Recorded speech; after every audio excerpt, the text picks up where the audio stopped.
من کنت مولاہ فعلی مولا، جس کا میں مولا ہوں علی اس کا مولا ہے علیہ الصلاۃ والسلام۔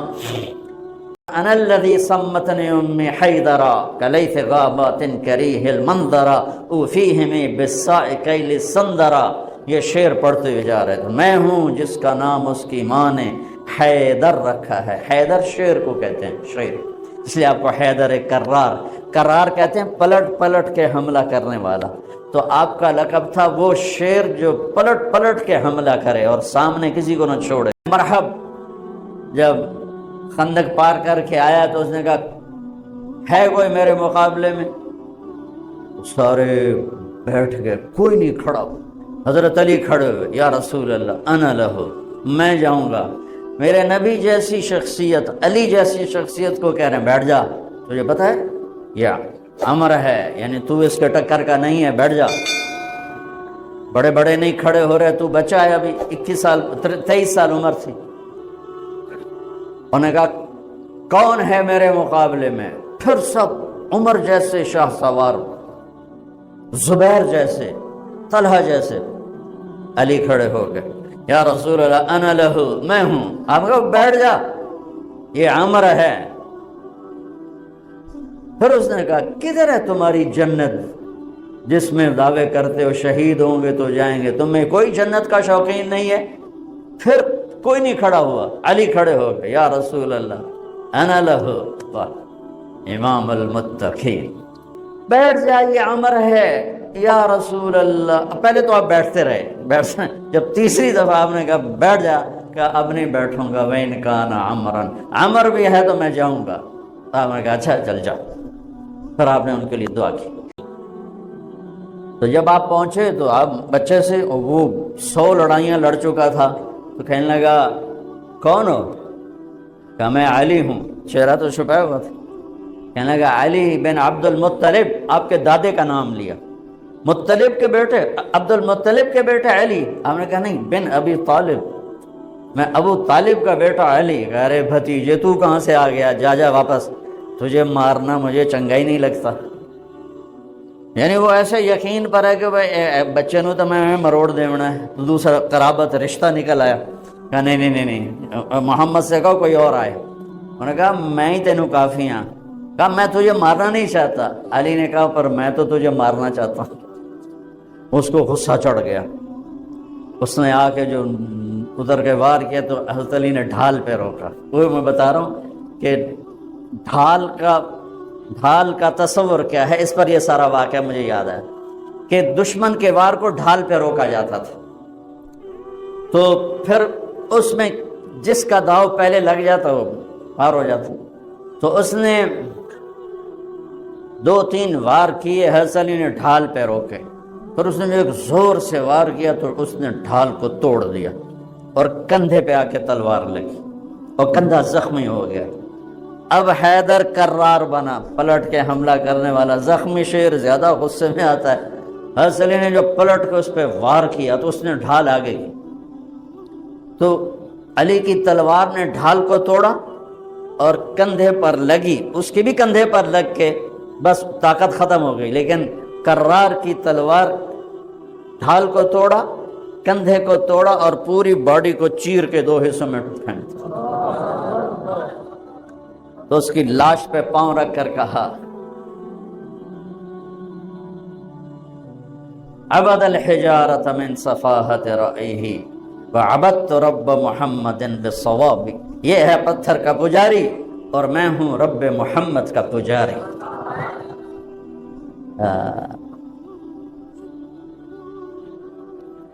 علی تقتحم الفوارس هكذا عني وعنهم أخروا أصحابي عبد الحجارة من صفاحة رأيه وعبدت رب محمد بالصواب وعرفت عن أثوابه ولونني كنت المقتر بزني أثوابي لا تحسبن الله خاذل دينه ونبيه يا معشر الأحزاب۔ یہ اشعار فی البدی پڑھی، جس میں سے میں نے ایک کا ترجمہ آپ کو کر کے دے دیا ہے۔ تو ڈھال کیا ہے؟ دشمن سے بچاؤ۔ تو کوئی ڈھال ہونی چاہیے جو شیطان سے بھی بچاؤ ہو، وہ تو کم وقت ہمارے دل میں اتر جاتا ہے۔ تو میرے نبی کی ایک حدیث، الصوم جنہ، الصوم جنہ، الصوم جنہ، میں دہرا رہا ہوں، روزہ ڈھال ہے، روزہ ڈھال ہے، نماز ڈھال ہے نہیں، زکوٰۃ ڈھال ہے نہیں، حج ڈھال ہے نہیں، جہاد ڈھال ہے نہیں، تبلیغ ڈھال ہے نہیں، تلاوت ہے نہیں، تہجد نہیں، تسبیح نہیں، قربانی نہیں، خیرات نہیں، کیا؟ روزہ شیطانی لشکر کے خلاف ڈھال ہے۔ ہاں، اس لیے میرے نبی رمضان کے آنے کو پورا سیلیبریٹ کرتے تھے، اتنا نہ حج نہ نماز نہ روزہ نہ زکوٰۃ، جتنا حج کو روزے کو میرے نبی استقبال کرتے تھے۔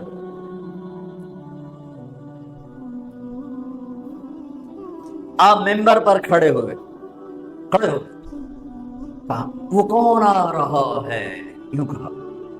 اب صحابہ کا منہ تو ادھر ہے، ماذا یستقبلکم وماذا تستقبلون، وہ کون آ رہا ہے، تم کس کے سامنے جا رہے ہو؟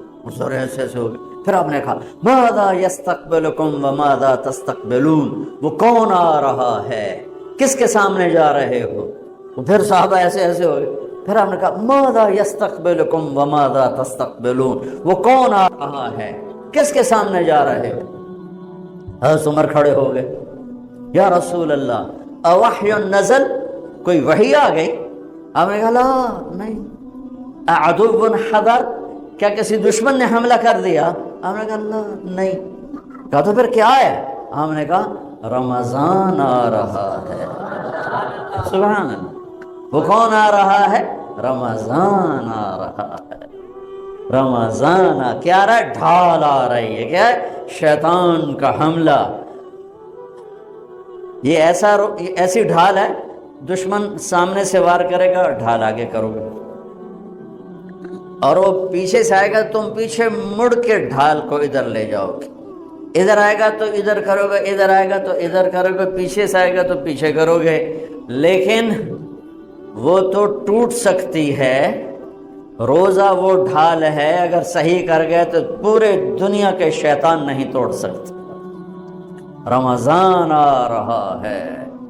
رجب سے اہتمام شروع ہو جاتا تھا، 2 مہینے پہلے رجب کا چاند دیکھتے میرے نبی فرماتے اللہم بارک لنا فی رجب و شعبان وبلغنا الی رمضان، یا اللہ ہمارے رجب اور شعبان میں برکت دے دے اور ہمیں رمضان نصیب فرما، رمضان ہمارے مقدر فرما۔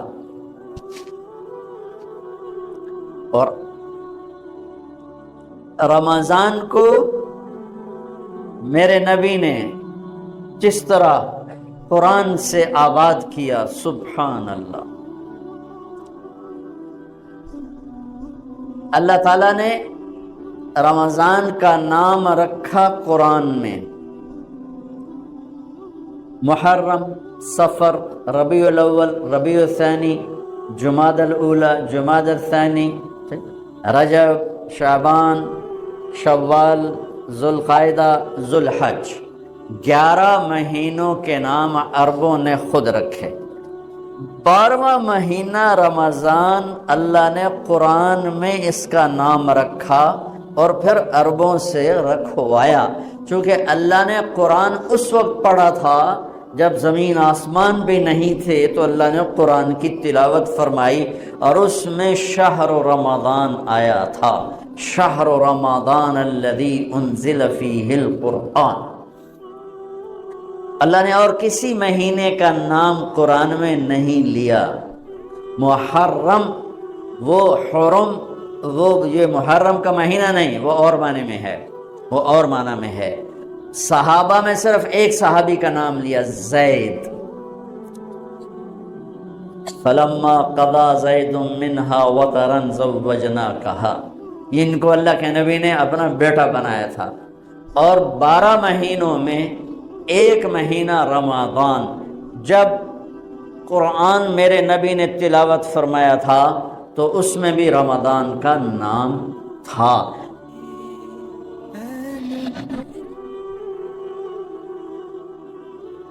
ایک کے پاس بچاؤ کے اپنے ہتھیار ہیں جس سے وہ بچاؤ بھی کرتا ہے، دفاع بھی کرتا ہے، لڑائی بھی کرتا ہے۔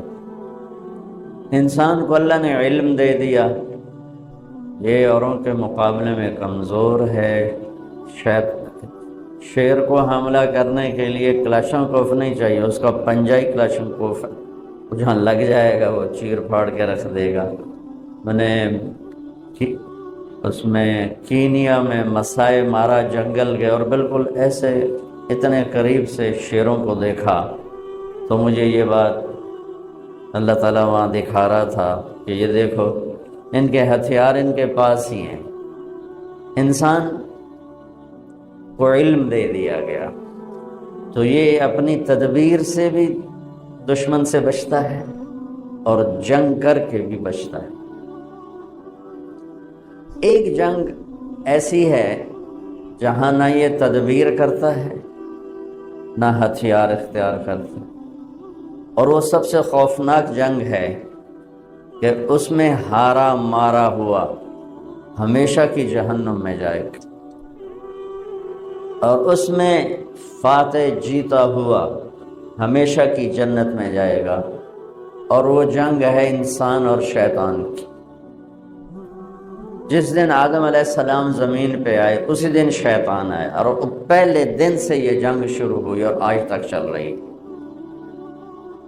حق اور باطل اس کی جنگیں ہوئی ہیں، اگر ان 10-12 ہزار سال میں ان کو دیکھا جائے تو بہت کم ہے، بہت کم ہے مدت کے لحاظ سے۔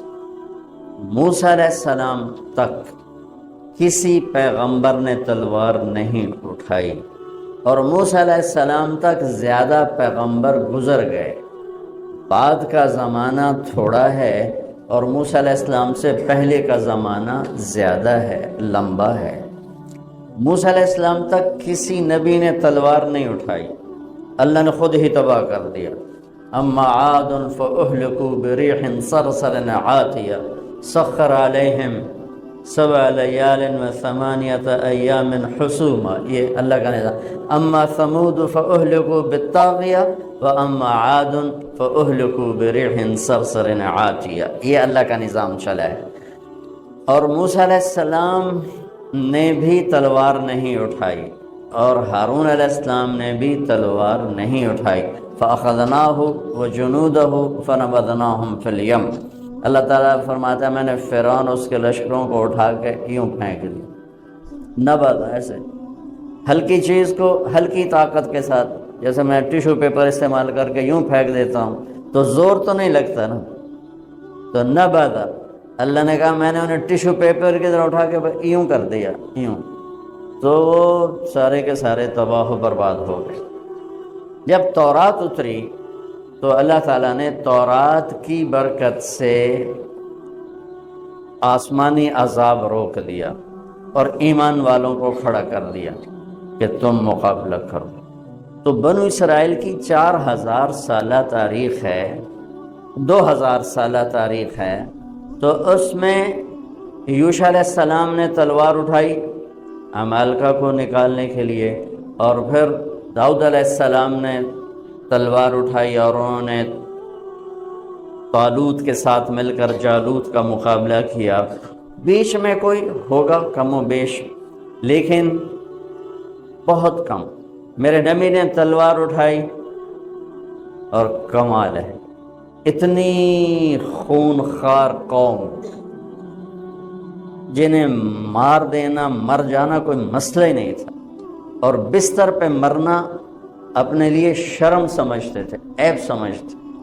بنو اسد، بنو امیہ کی برائی بیان کر رہے ہیں کہ یہ بھی کوئی قبیلہ ہے، بنو اسد کے ایک خطیب بنو امیہ کی برائی بیان کر رہے ہیں کہ یہ بھی کوئی قبیلہ ہے۔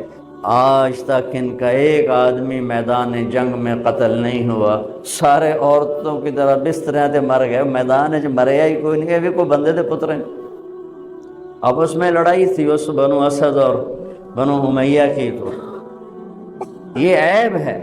اور عرب کی ثقافت اور تہذیب کیا ہے، ایک شعر سناتا ہوں۔ یا رب لا تجعل موتتی حیاتی مذلة ولا موتتی بین النساء النوائح ولكن قتیلا یدرج الطیر حولہ وتشرب غربان الفلا من جوانح. یا اللہ ایک تو مجھے ذلت کی زندگی نہ دینا، اور ایک میری موت بستر پہ نہ آئے، میری موت جنگ میں آئے اور پھر میری لاش کو گدھ نوچ رہے ہوں اور کوے میرا خون پی رہے ہوں. مجھے ایسی موت چاہیے. یہ ان کی فطرت، یہ ان کا ماحول. ابو جہل پر جب عبداللہ بن مسعود سوار ہوئے قتل کرنے کے لیے تو کہنے لگا کون؟ کہا میں ابن مسعود کا چرواہے کا بیٹا، چل میری ذرا نیچے سے گردن کاٹنا تاکہ لوگوں کو پتہ چلے بڑا سردار ہے. یہ ان کے اس میں میرے نبی نے 10 سال جنگوں میں گزرے اور ٹوٹل 1018 بندے قتل ہوئے. ٹوٹل 10 سال کی جنگوں میں ٹوٹل 1018 بندے قتل ہوئے. 259 جس کو 259 259 صحابہ شہید ہوئے اور 759 759 759 کافر قتل ہوئے اور پورے عرب میں اسلام پھیل گیا. کیا کمال ہے، کیا کمال. ہاں ایک جنگ پہلے دن سے چل رہی جو آج بہت زوروں پر ہے، وہ ہے میری اور شیطان کی جنگ، آپ کی اور شیطان کی جنگ. تو اس نے چیلنج کیا تھا جب اللہ تعالیٰ نے کہا کہ فخرج ان علیک اللعنۃ الی یوم الدین، دفع ہو جا میری نظروں سے دور ہو جا. تو وہ کہنے لگا انظرنی الی یوم یبعثون، کہ مجھے زندگی دے پھر دیکھ میں کیا کرتا ہوں تیرے بندوں کے ساتھ. اللہ نے کہا انک من المنظرین، جا میں تن دے دیتے. کہنے لگا اچھا اب سن، فبما اغویتنی، مجھے دھکا دیا نا تو نے، لأقعدن لهم صراطک المستقیم، جو راہیں تیری طرف جاتی ہیں وہاں ڈیرے ڈالوں گا، خیمے گاڑوں گا، چلہ نہیں لگاؤں گا. 4 مہینے نہیں، سال نہیں، صرف جمعے کی تقریر نہیں، صبح کا خطبہ نہیں، رات کو درس حدیث نہیں ہو تو 20 منٹاں تو پتہ ہی نہیں لگتا کتنے گئے. کہا میں زندگی بھر کے لیے قلعے گاڑ دوں گا، کھوٹے خیمے گاڑ دوں گا، اور جو راہ تیری طرف جاتا ہے وہاں آ کے میں فوج کٹھی کروں گا.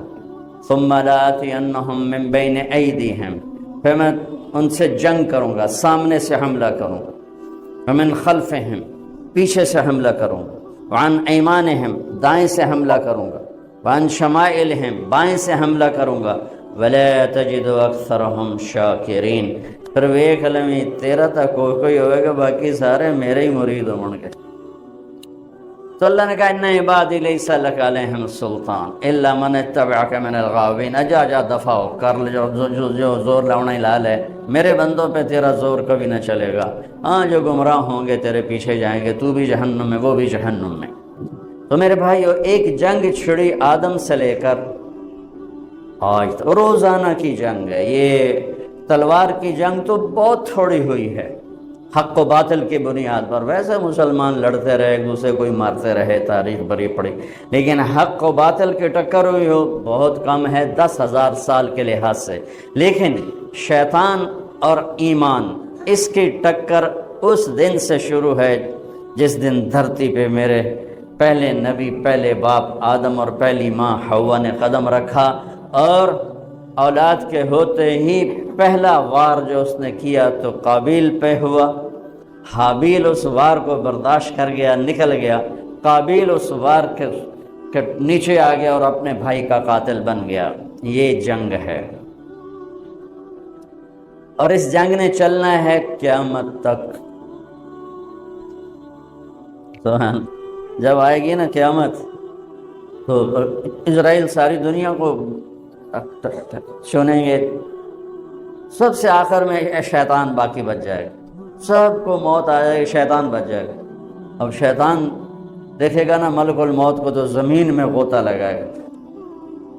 اور دوسری طرف سے جان نکلے گا تو آگے ملک الموت کھڑا ہوگا، پھر وہاں سے غوطہ لگائے گا، ادھر سے جان نکلے گا، وہاں ملک الموت کھڑا ہوگا، وہاں سے غوطہ لگائے گا، ادھر نکلے گا، وہاں ملک الموت کھڑا ہوگا، چاروں پاس سے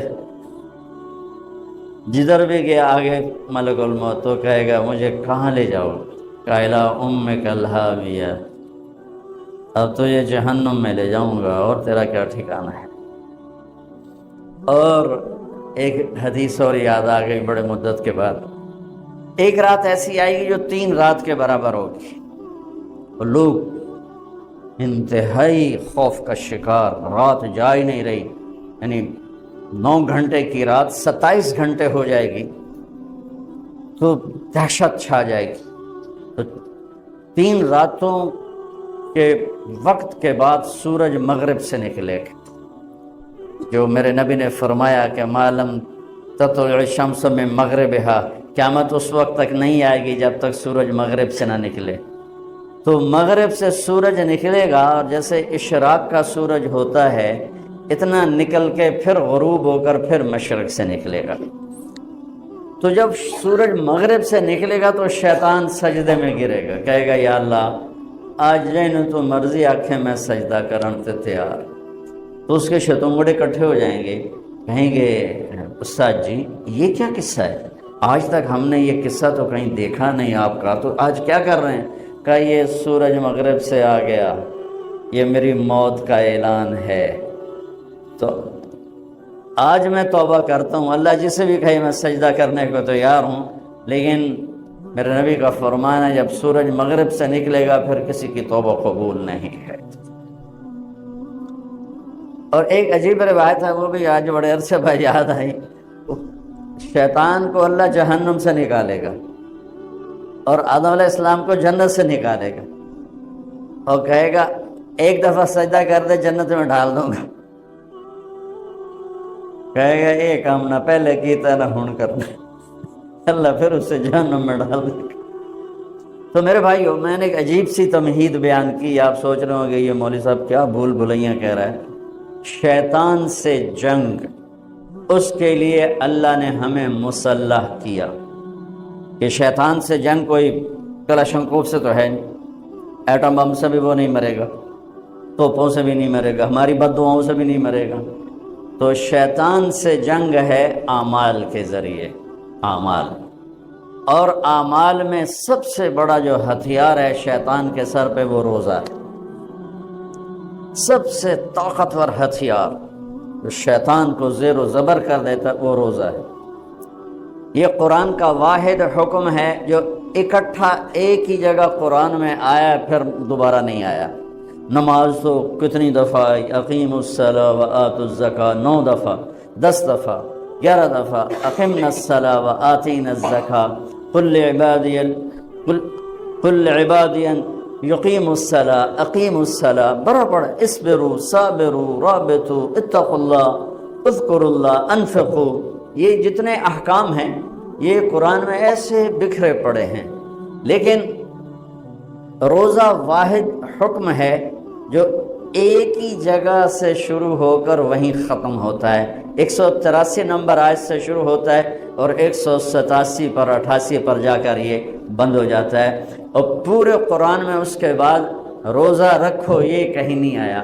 روزہ الصائمین والصائمات یہ قرآن میں آیا ہے، الصائحون یہ قرآن میں آیا ہے، لیکن یا پھر 60 روزے کفارے کے بطور حکم صرف سورہ بقرہ میں ایک جگہ آیا ہے۔ یہ شیطان کے خلاف سب سے طاقتور ہتھیار ہے اگر روزہ ہو جائے۔ جتنے شیطان کے ہتھیار ہیں یہ روزہ سب کو بیکار کر دیتا، ان کو ڈیفیوز کر دیتا، ان کو سب کو ختم کر دیتا ہے اگر روزہ رکھنے والا، روزہ رکھنے والی ایسے روزہ رکھ لے جیسے میرے اللہ نے کہا، جیسے میرے نبی نے فرمایا، تو شیطان کی طاقت بکھر جاتی، ٹوٹ پھوٹ جاتی۔ پہلی امتوں پہ فرض ہوا، ہم پر بھی فرض ہوا۔ تو اللہ تعالیٰ نے ہماری تسلی کے لیے کتب علی یا ایھا الذین آمنوا اے ایمان والو کتب علیکم الصیام، میں نے تم پہ روزے فرض کیے ہیں، کتب علیکم الصیام کما کتب علی الذین من قبلکم، جیسے میں نے پہلوں پہ فرض کیے، تسلی کہ تم پہلے نہیں ہو، تم سے پہلوں پر بھی یہ فرض ہوا ہے، اور پھر ان کا فرض ہمارے فرض سے بہت زیادہ ہیوی ویٹ ڈیوٹی کہ ان کا روزہ 24 گھنٹے، ہمارا روزہ سحری سے افطاری، افطاری سے سحری، ان کے روزے کے 24 گھنٹے تھے، چاہے روزہ سردی میں ہو چاہے روزہ گرمی میں ہو، 24 گھنٹے گزارنے ہیں۔ ہمارا سردی کا روزہ کتنا گھٹ جاتا ہے، 8 9 10 گھنٹے کا رہ جاتا ہے، گرمی کا روزہ 14 15 گھنٹے تک جاتا ہے اور پھر افطار ہو جاتا ہے۔ ہمارے اوپر بھی روزہ ایسے ہی فرض ہوا جیسے پہلی امتوں پہ فرض ہوا۔ تو ایک صحابی اچھا، اور روزے کا اگلا روزہ کیسے شروع ہوتا تھا؟ میں نے افطاری کھائی، بیٹھے بیٹھے سو گیا یا لیٹ کے آنکھ لگ گئی، روزہ شروع ہو گیا، آنکھ لگتے ہی روزہ شروع۔ کیس بن سر میں ایک صحابی ہیں، اونٹ چراتے ہیں، گھر آتے ہیں، روزہ رکھا ہوا ہے، بیوی سے پوچھتے ہیں کوئی ہے کھانے پینے کا روزے کے افطاری کا؟ وہ کہتی ہیں ہے تو کوئی نہیں، میں لے آتی ہوں تمہارے لیے۔ وہ لینے گئیں، ان کو دیر ہو گئی، یہ لیٹے تھکے تھے، آنکھ لگ گئی، سورج ڈوب گیا۔ جب وہ واپس آئیں تو یہ سوئے پڑے تھے، تو انہوں نے کہا ویل لک یا ابن سرما، ارے سرما کے بیٹے تو مارا گیا۔ وہ اٹھ کے بیٹھے، کیا ہوا؟ کہ اگلا روزہ شروع ہو گیا۔ پچھلا روزہ بھی کوئی ایسا نہیں تھا ساڑھے ذرا پراٹھے پاڑتے بیٹھے ہوئے ہیں، وہ سالی کھجور کھا کے ہی روزہ رکھتے تھے، اور افطاری بھی ایسی نہیں ہوتی تھی بھی سارے فیصل آباد دے سموسے جڑے پورے سال اتنے نہیں وکتے جتنے رمضان چ وکتے ہیں۔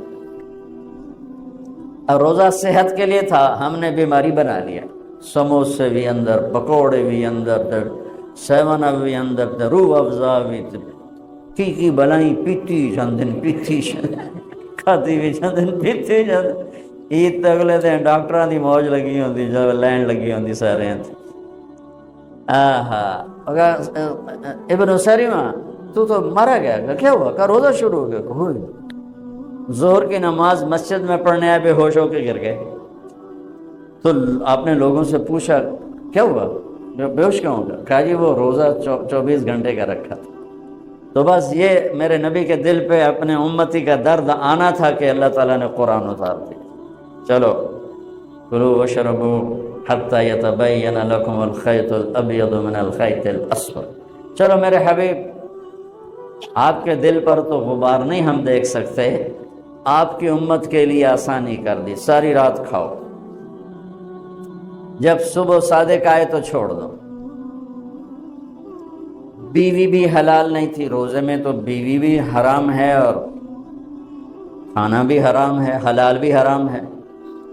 تو پہلا روزہ اسی طرح آیا تھا۔ ایک صحابی آ گیا، یا رسول اللہ میں تو مارا گیا۔ آپ نے فرمایا کیا ہوا؟ کہ میں روزے کی حالت میں اپنی بیوی سے مل گیا ہوں۔ تو آپ نے فرمایا ٹھیک ہے، ایک غلام آزاد کر دو کفارہ۔ کہنے لگا جی میں غریب بندہ، میں غلام کتھوں لواں؟ آپ نے کہا 60 مسکینوں کو کھانا کھلا دے۔ وہ کہنے لگا میں آپ مسکین ہوں، میں کتھوں روٹی کھواں؟ تو آپ نے فرمایا پھر 60 روزے رکھ۔ وہ کہنے لگا ایک روزے چاہے چند چاڑے 60 روزے میں کی کریں؟ تو میرے نبی نے بڑا مزہ لیا اس کی بات کا، بہت ہنسے، کہا اچھا بہ جا۔ تھوڑی دیر ہوئی تو ایک آدمی آ گیا، ایک انصاری صاحب، یا رسول اللہ یہ صدقے کی کھجوریں ہیں میں لایا ہوں۔ تو آپ نے فرمایا بھائی وہ کدھر ہو؟ کہا جی بیٹھا ہوں۔ تو آپ نے کہا اے لے جا تے مدینے دے 60 غریب گھراں تقسیم کر دے۔ کہا یا رسول اللہ اللہ کی قسم مدینے میں مجھ سے بڑا غریب کوئی نہیں ہے، آپ مہربانی کرو میرا جرمانہ میرے اتنے ہی حلال کرو۔ اس پر میرے نبی اتنا ہنسے، یہ آخری داڑیں آپ کی نظر آئیں، اتنا ہنسے کہ آخری دانت، ایسا بہت کم ہوا کہ آپ اتنا ہنسے ہو کہ آخری دانت بھی نظر آئے۔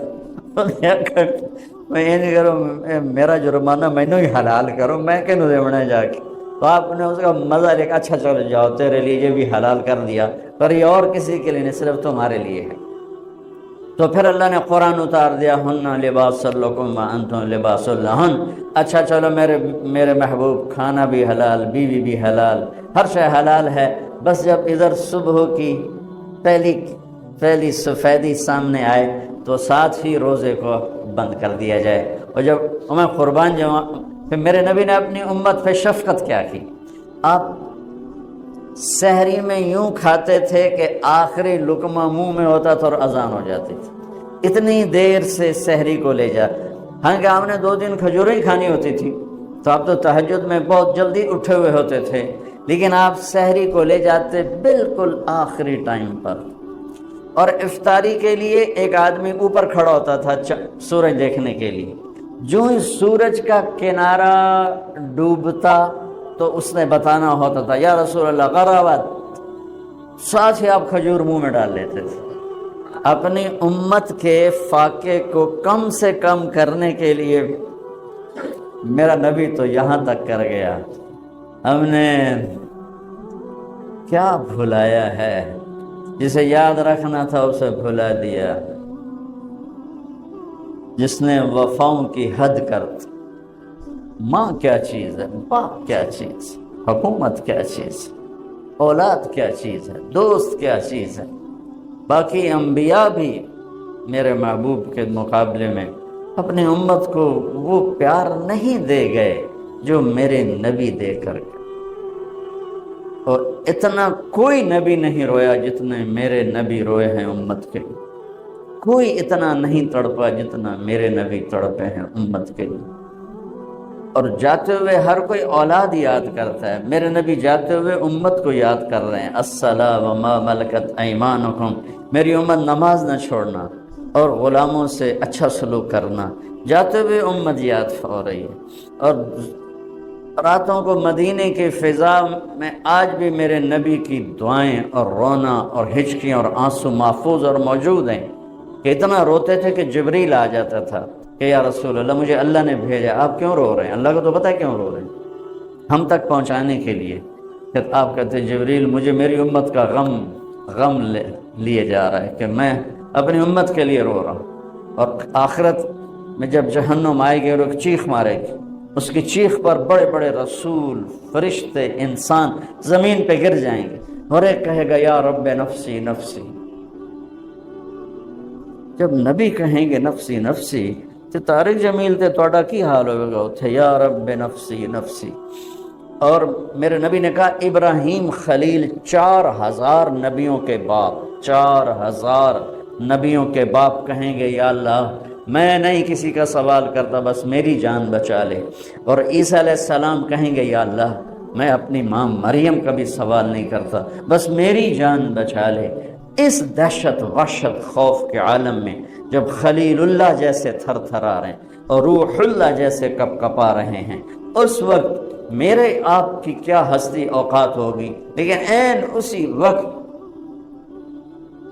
ایک پکار سنو گے یا رب امتی امتی، ایک درد بھری فریاد اٹھے گی یا رب امتی امتی، واہ یا رسول اللہ، واہ یا رسول اللہ۔